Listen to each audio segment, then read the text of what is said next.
All right. I'm going to get started shockingly on time because I realized when I was doing this talk that I picked the 20-minute slot, and I've got probably about 40 minutes worth of material. Never good, since probably that means I actually have 80 minutes of material.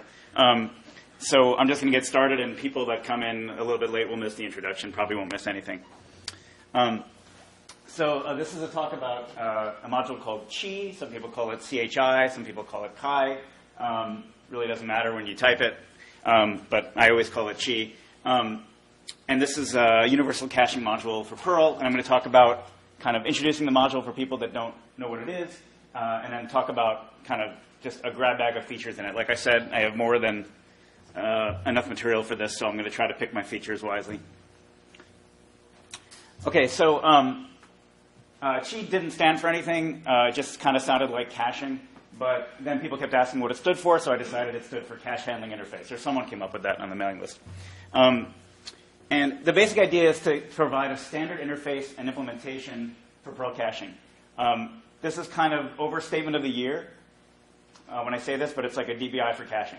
So I don't mean that this is anywhere nearly as good or important or anything as DBI. I just mean that that's the closest relationship I can possibly think of. The way that DBI abstracts out all of your drivers and gives you a set of common features for database access, Chi abstracts out all of these different drivers where you can store your caches and gives you a nice standard interface and implementation. And when I talk about caching, is there anyone here that doesn't know what caching is? You can raise your hand. Okay, good. But basically, when I talk about, so people think of lots of different things. We talk about caching, there's browser caching, server caching. But when I talk about caching, I just basically mean getting and setting key value pairs with expiration. So the keys can be anything. They can be, deep data structures or scalars. The values can be anything, deep data structures or scalars. And then there's this extra expiration so that if you put it in there and it expires, when you go and get it, it might not come back out. That's basically it. So I did like a search for cache on CPAN, and I got back 193 results. And so Chi isn't even one of them, because Chi isn't even named cache. That namespace was just way too taken by the time I got to Chi. So you might ask why. First of all, how's anyone going to ever find this? I don't know. Branding. It's all branding. It's hard to go against the grain. I wanted to call it, there's already even a distribution called just cache. So it was all taken. And I had to go with something different. So, but this begs the question: why do we even need something else? There's already 193 great modules. Tim Toti is great and all, but really, come on, John, did you really need to invent something else? But all these caching modules kind of implement one particular kind of caching and one particular set of features. And cache mem cache d does one thing, and cache fast mem map has some other features, and so on. So I wanted to have a standard set of features in a single place. There's actually, I didn't realize when I got into this, I actually just wanted to make it easy to switch between different drivers. But once I got into this, I started realizing how many standard features there are for caching that you don't want to have to implement in every single driver that you implement. So a sense of namespaces, how to serialize keys and values, how to do multi-level caches, like L1, L2 caches. Probabilistic expiration is something that I just love because of the way it sounds. It makes me sound smarter than I am. Max size and discard, so having a certain size for your cache and then choosing how to discard items. Logging and statistics collection, so to see how your different caches are doing and whether you should stop caching altogether because it's more trouble than it's worth. And then whether to compress values, centralized configuration, all these things. It's silly to implement all of these in all of these separate cache modules. It made sense to put them in one place. And then kind of a corollary to that is I wanted to make it easy for new backends to be created. So if you want to cache, in a new kind of storage that hasn't been cached in yet, you should be able to do that with an absolute minimum of writing.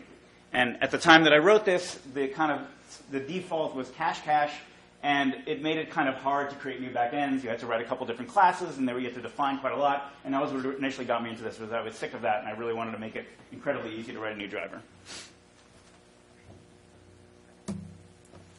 And there's also, when I got into this, I was thinking of caching in terms of web frameworks. That's kind of where I come from the Mason world. But I was surprised at how many places you need caches. Once I had a caching framework, I was surprised at the number of places where suddenly I needed a cache.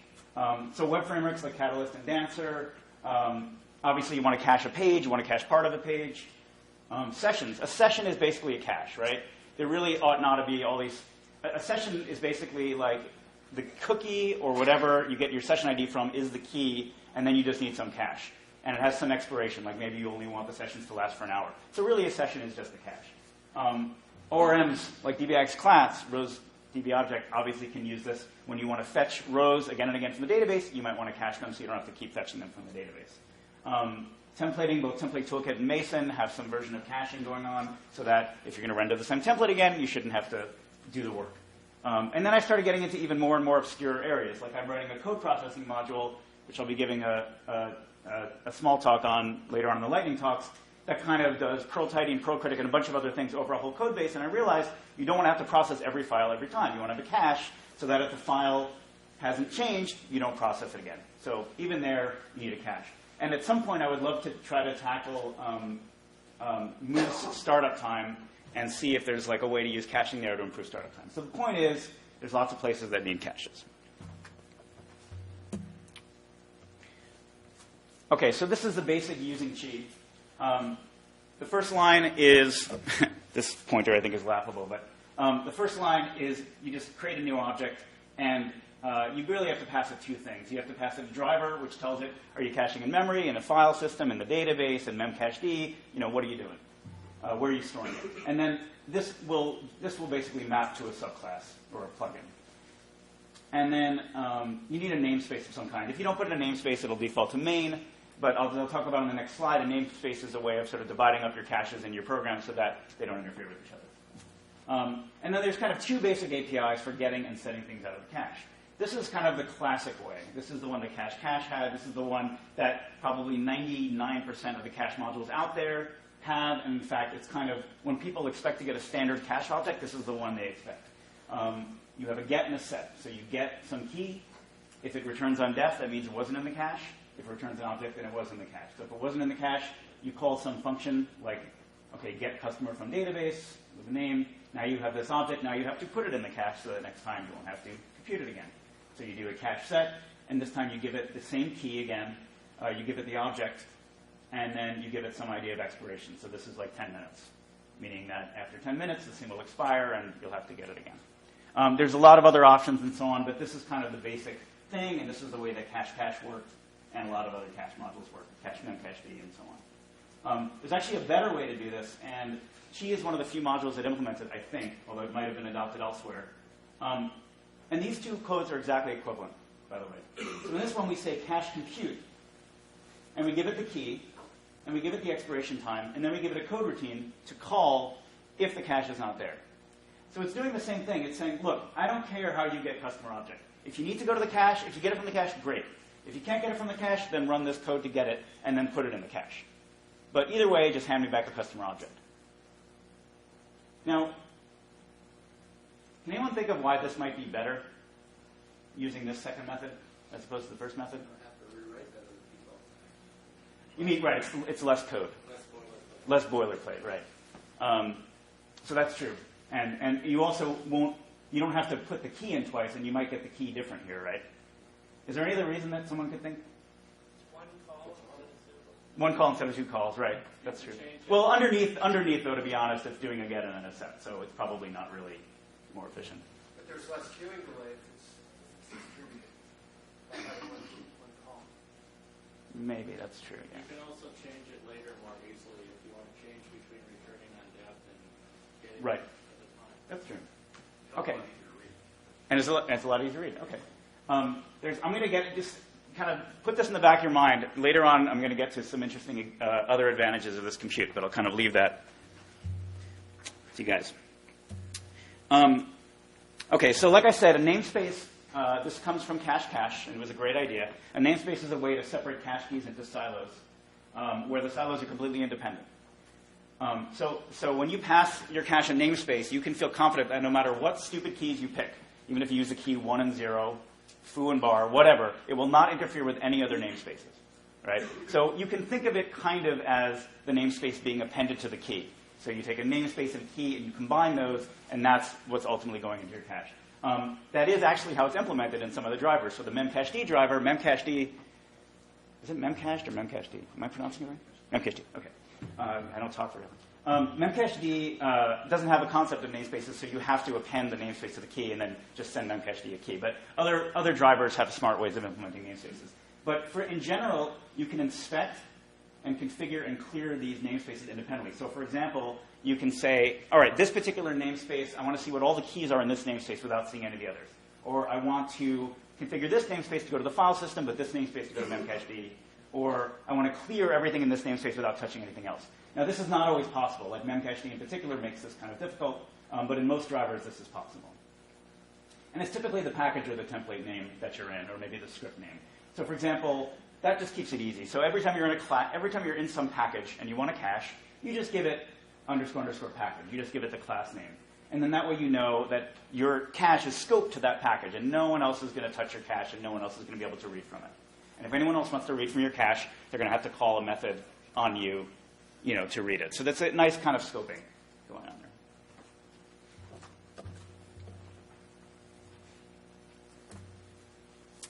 So this is just kind of a survey of the drivers that are out there. This is not complete, but these are kind of the ones that I thought of.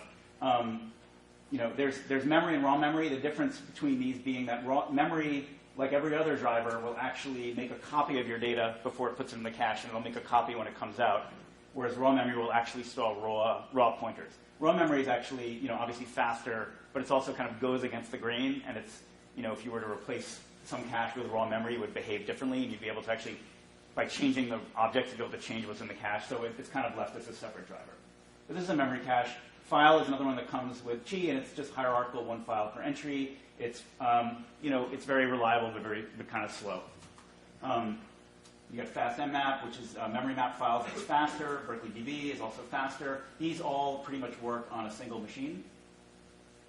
And then you get into these sort of distributed caches that work on multiple machines. So you can cache inside DBI, which seems a little strange, but because you're trying to cache what's in DBI, and why would you put a cache in DBI? But if you're computing something, if you're having to get a bunch of stuff from DBI and then compute it, it might make sense to put it in DBI. And actually, some of these DBI drivers are pretty fast, especially like SQLite.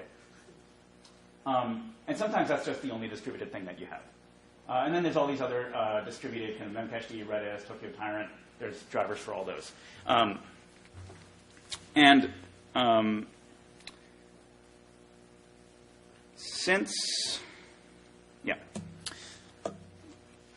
I'll show you really quickly.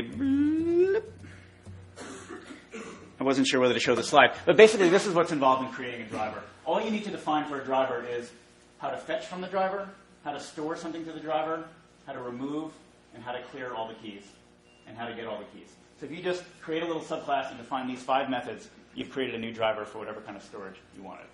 Sounds like Thai. It is very similar to Thai. In fact, I kind of looked at the Thai interface when I was writing this to make sure I didn't leave anything out. It's a little bit different, obviously, in some of the things. But yeah, basically you're implementing a hash. And notice that in here, you don't have to worry about expiration. You don't have to worry about key serialization. When you get this key here from fetch and store, you can assume that key's already been transformed. If it was a reference to something, it's been serialized. You can assume that the data's been serialized, so the data is not some big object. It's just some serialized data. All you have to do is literally store blobs with a scalar key. So it really couldn't be simpler.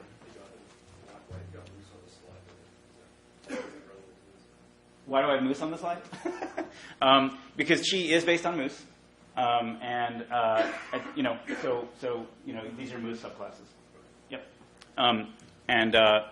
At one point, it was possible to make a Chi driver without using Moose, and then I kind of abandoned that effort. It still might be possible, but I just decided to buy into the Moose Kool-Aid and go with it altogether. So. And I highly encourage you all to do that too.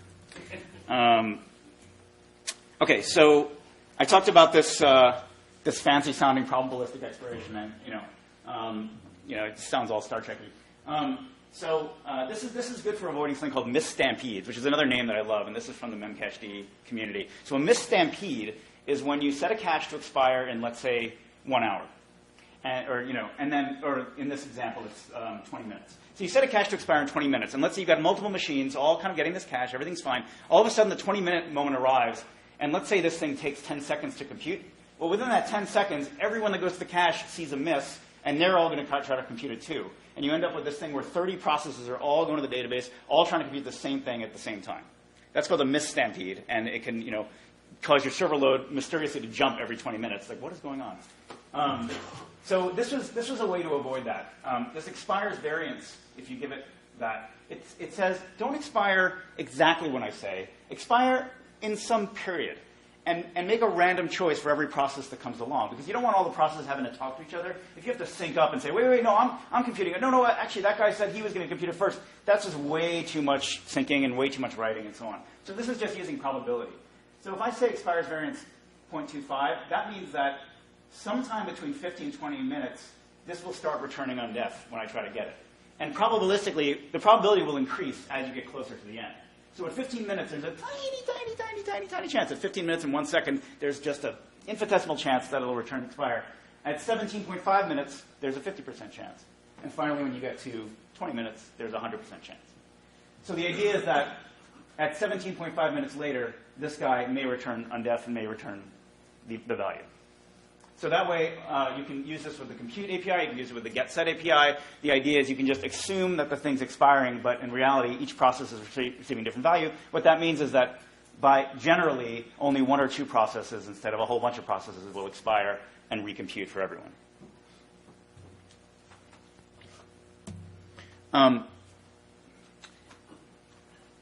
So there's Qi builds in a concept of L1, L2 caches. I'm not sure how many people know what L1, 2 caches are, but that name comes from, I believe it comes from processors. The idea that you have this really fast cache, and then if you miss that cache, then you've got a somewhat slower cache, right? And so you want to hit the L1 cache first, and if it's there, great. And if it's not, well, then I'll go to the L2 cache. But when I come back, I'll put it in the L1 cache so that I can get it there for next time. Typically, the L1 cache is faster and smaller than the L2 cache, right? So your stuff that you're really accessing often is in your L1 cache, not as often in the L2 cache.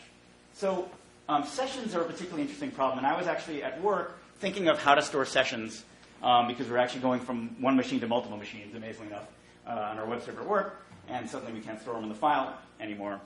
And so I was thinking, well, if you put them in memcached, the problem with memcached is if it goes down, whoop, you've lost, half of your sessions. And if you put them in MySQL, well, that's kind of slow because you're constantly going to the database. So what was actually recommended on the memcached list at one point was put them in MySQL, but cache them in memcached. So when you're reading the session, hopefully you can get it from memcached. But when you're writing to the session, you go to memcached, you go to the database. And that way it'll all stay up to date, but often you'll be getting it from memcached. This is how you implement that in Qi. What I'm saying is that I'm going to create the cache. DBI as a driver. I'm going to give it some connector to connect to the database, and this will connect on demand to the database as it needs to. But then I'm going to get an L1 cache, and I'm going to say, put a memcached in front of that, and here's my list of servers, and so on. So now, gets are going to go to the memcached first, and then if it misses, it's going to go to MySQL, and then it will write back to the L1 cache, right back into memcached. And then writes will always go to both, and removes will always go to both, and so on. So that way, you're hitting memcached most of the time, assuming you're doing mostly reads. You're hitting the fast memcached. You're only having to go to the database on occasion when you read and then when you write. Yeah? Can you have more than one layer of that, or is it just the 2 layers? Yeah, you can have more than one layer. So this L1 cache could have another L1 cache. It turned out to be easier this way to do the API where you have a primary and then an L1 cache. But the L1 cache can have an L1 cache. I've never seen it done. I don't know what's going to happen if you do it. So, but it is possible. Another similar kind of cache composition, putting 2 caches together, is a mirror cache. We use this at my other work all the time. They're always changing their file system. We have this ginormous NFS cache system, believe it or not. And it was really fast because it's a NetApp. But basically keep this gigantic, and every once in a while the thing just gets completely slow and fragmented, and maybe it's not fragmented, but God knows what happens to NFS file systems. And it's just a disaster, and they have to create a totally new mount and move the cache over. But you don't want to just change the cache route, right? If you change the cache route, whoop, now you've got 0% hit rate, right? Everything is a miss until you catch up, and that would actually be totally disastrous. So what we do is we have what's called a mirror cache, where I've got my file driver that going to the old route, and then I have a mirror cache going to the new route. So reads are the same. Reads will just go to the old one, right? But writes will go to both. And so what's happening is as you go along for an hour, 2 hours, 3 hours, all of your writes are being duplicated. Eventually, you're going to have a mirror. You're going to have a copy of everything that's relevant in the cache is going to be in both places. And then you switch to the new one. And you've got a nice, hot, warm, fresh cache there. You could do this not just with the file driver, but you could go, if you're migrating from the file driver to memcached, you could do exactly the same thing.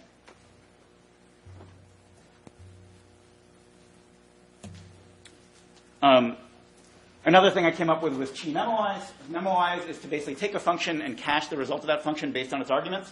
I was looking at this for a long time, and I finally realized this is just a cache. We should be able to apply all the chi goodness to Memoize. Memoize is a really, really, really old module, great, useful module, but it just doesn't have kind of some of the modern caching features. So with chi Memoize, I can do things like expire. I can keep a max of 10 results in my Memoize cache. I can use memcached instead of memory. And then I can examine the cache, and if I examine the cache, it returns to me a chi object that I can do all sorts of wonderful things on and clear it and so on. So I just thought this was a nice update of a very old and very good module.